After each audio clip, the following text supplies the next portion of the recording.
এবার পুরীতে আসলে একটা নতুন চমক দেখতে পাবেন, রাম মন্দির। এটা রাম মন্দিরের আদলে তৈরি করা। তার সাথে তো এত সুন্দর সমুদ্র সৈকত তো রয়েছেই। পুরীতে আসলে যেটা সবারই আকর্ষণ সেটা হচ্ছে এই পুরীর সমুদ্র সৈকত। লাস্ট ভিডিওতে আমরা বলেছিলাম আমাদের পুরী ভ্রমণটা যেহেতু করেছিলাম আগস্ট মাসে, তো এই সময় বর্ষা থাকে, তো বর্ষাতে সমুদ্র সৈকত আরও দেখতে সুন্দর লাগে। আর এই যে এই ওয়াচ টাওয়ার, এই ওয়াচ টাওয়ারেরও একটা সময়সূচি রয়েছে। আপনারা যখন গেলে তখনই কিন্তু খোলা পাবেন না এই ওয়াচ টাওয়ার। তো এই ওয়াচ টাওয়ার থেকে আপনারা পুরো সমুদ্র সৈকত থেকে শুরু করে আশেপাশের সাইট সিনগুলো এবং খুব ভালো করে সমুদ্রকে আরও ভালো উপভোগ করতে পারবেন। কেন এত সুন্দর 360 অ্যাঙ্গেলের ভিউ একমাত্র ওয়াচ টাওয়ার ছাড়া আপনারা কোথাও দেখতে পাবেন না। ভিডিওর মাঝখানে আমি সময়সূচিটা দিয়ে দিলাম, সবাই দেখে সেই রকমভাবেই আপনারা ঘুরতে যাবেন। যেহেতু ধৌলি এক্সপ্রেস সকাল 9:15 নাগাদ হাওড়া স্টেশন ছেড়ে সময় ঢুকতে ঢুকতে 7টা সাড়ে 7টা হয়, তো জেনারেলি আমরা হোটেল খুঁজতে খুঁজতে বেশ কিছুটা সময় চলে যায়। তো পুরীর সমুদ্র সৈকত উপভোগ করতে পারি না। কোনো রকম রাতের খাবারটা কেনাকাটা করে আমরা যথারীতি আবার হোটেলের রুমে চলে যাই।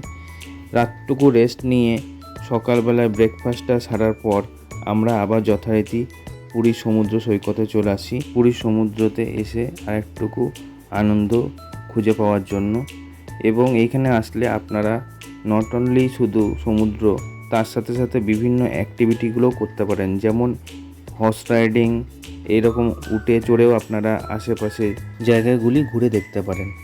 তারপর সেখান থেকে আমরা বেরিয়ে চলে যাই ওয়াচ টাওয়ারের কাছে। কেন ওয়াচ টাওয়ারের একটা নির্দিষ্ট সময়সূচি আছে, সেই সময়সূচিটা জানার জন্য আমরা পৌঁছে গেছিলাম ওয়াচ টাওয়ারের কাছে। এই ওয়াচ টাওয়ারের কাছে আসলে আপনাদের টিকিট ভাড়া পড়বে পার পার্সন 12 টাকা করে। ক্যামেরা ক্যারি করলে পড়বে 30 টাকা, মোবাইল ক্যারি করলে তার জন্য এক্সট্রা টাকা দিতে হবে না। তারপর আমরা সেখান থেকে বেরিয়ে যাই রাম মন্দির দেখতে। তো রাম মন্দিরটি ভেতরে কিছু রেনোভেশনের কাজ চলছিল বলে বন্ধ ছিল।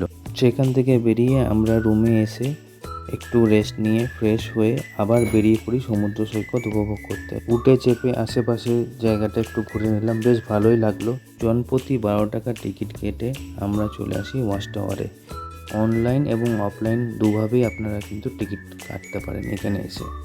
এরপর আমরা আস্তে আস্তে প্রবেশ করি ওয়াচ টাওয়ারের গেটের মুখে। এইখান থেকে বেশ কিছুটা সিঁড়ি আমাদেরকে চড়ে উপরে পৌঁছাতে হবে। উপরের সিঁড়িগুলো ভীষণ খারাপ, তো একটু সাবধানে আপনারা ওঠানামা করবেন। এই যে দেখুন ভিউটা, এই টপে গিয়ে আপনাদেরকে উঠতে হবে, তবে একটু কষ্ট করলেও আপনারা উপরে এসে যেই ভিউটা উপভোগ করতে পারবেন, তা উপরে এসে না দেখলে বুঝতে পারবেন না।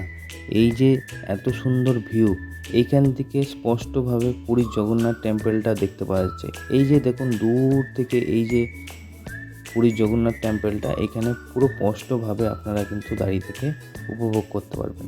এইখান থেকে পুরো একটা 360 ভিউ আপনারা কিন্তু পুরীর সমুদ্র পেয়ে যাবেন। এইখানে বেশ কিছুটা সময় আপনারা কাটাতে পারেন। এত সুন্দর ভিউ দেখতে দেখতে উপভোগ করতে করতে কিছুটা ফটো এবং ভিডিও আপনারাও ক্যাপচার করে নিয়ে যেতে পারেন। আর এর ঠিক অপোজিটেই গেলে আপনারা দেখতে পারবেন রাম মন্দিরে আদলে বানানো এই মন্দিরটি। যে মন্দিরটা আমরা কিছুক্ষণ আগেই গেছিলাম, কিন্তু যেহেতু রিনোভেশনের কাজ চলছিল তাই আমরা কিন্তু ভেতরে যেতে পারিনি। তারপর সেখান থেকে বেরিয়ে আমরা চলে আসি চৈতন্য টেম্পল স্ট্যাচুর কাছে। এইখান থেকে আপনারা চাইলে অটোতে করে বা বাসে করে পুরী জগন্নাথ মন্দির পৌঁছে যেতে পারেন অনায়াসে। আমরা এখান থেকে আজকে বাসে করেই পুরী জগন্নাথ মন্দিরে যাব। তো জনপ্রতি এখান থেকে খরচা লেগেছে 15-30 টাকা। বাসটি আপনাদেরকে একদম পুরী জগন্নাথ মন্দিরের কিছুটা সামনে এসে দাঁড়িয়ে যাবে। আপনারা এখান থেকে পায়ে হেঁটে মন্দিরে প্রবেশ করতে পারেন। আসলে আপনারা কয়েকটা জিনিস মাথায় রাখবেন, এখানে কিন্তু চামড়ার কোনো জিনিস ক্যারি করতে পারবেন না। আপনারা পার্স, মোবাইল এগুলো কিন্তু চাইলে আপনারা হোটেলেও রেখে আসতে পারেন, এবং এই আশেপাশেও কিন্তু বিভিন্ন দোকানে এগুলো আপনারা জমা রাখতে পারেন, কোনো অসুবিধা নেই। অবশেষে আমরা চলে আসলাম জগন্নাথ মন্দিরে একদম সামনে। এইখান থেকে আপনারা ফটো ভিডিও করতে পারবেন, কিন্তু ভেতরে ক্যামেরা বা মোবাইল কোনো কিছুরই কিন্তু অ্যাক্সেস আপনাকে দেওয়া হবে না।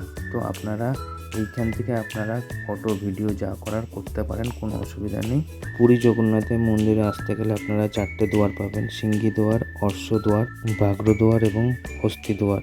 এই 4টে দুয়ারের মধ্যেই নিজস্ব এক একটা করে বৈশিষ্ট্য রয়েছে।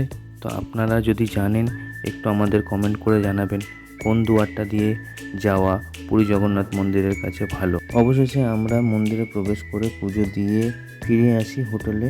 আজকের ব্লগ এখানে অবধি। ভিডিওটা ভালো লাগলে লাইক করবেন।